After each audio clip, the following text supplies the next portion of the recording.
नमस्कार। अर्थशास्त्र की कक्षा में आपका हार्दिक स्वागत।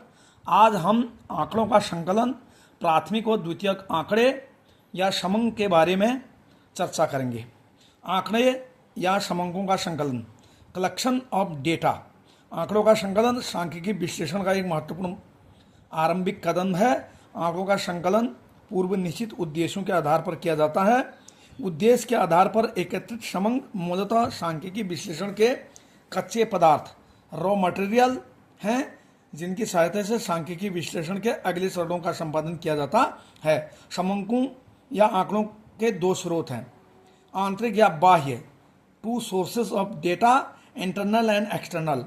आंतरिक स्रोत, इंटरनल सोर्सेज ऑफ डेटा, जब आंकड़े किसी संगठन की विभिन्न रिपोर्टों, रिकॉर्डों से प्राप्त होता है तो ऐसे स्रोतों को आंतरिक स्रोत कहते हैं। उदाहरण के लिए यूनियन बैंक अपने कुल जमाओं, कर्जों, लाभ, कर्मचारियों आदि के विषय में प्रतिवर्ष रिपोर्ट प्रकाशित करता है। यह रिपोर्ट यूनियन बैंक के लिए आंकड़ों का आंतरिक स्रोत कहलाती है। अगला है बाह्य स्रोत, एक्सटर्नल सोर्सेज ऑफ डेटा। जब आंकड़े किसी दूसरे संगठन अथवा दूसरे स्रोत के माध्यम से प्राप्त किए जाते हैं तो यह आंकड़ों का बाहरी स्रोत कहलाता है। उपयुक्त किसी एक या दोनों का प्रयोग अनुसंधान के स्वरूप तथा क्षेत्र पर निर्भर करता है तथा साथ ही आंतरिक सूचनाओं की उपलब्धि पर भी निर्भर करता है। समंकों के स्रोत, आंतरिक स्रोत, बाहरी स्रोत। जो बाहरी स्रोत होते हैं वह है प्राथमिक आंकड़े, द्वितीयक आंकड़े।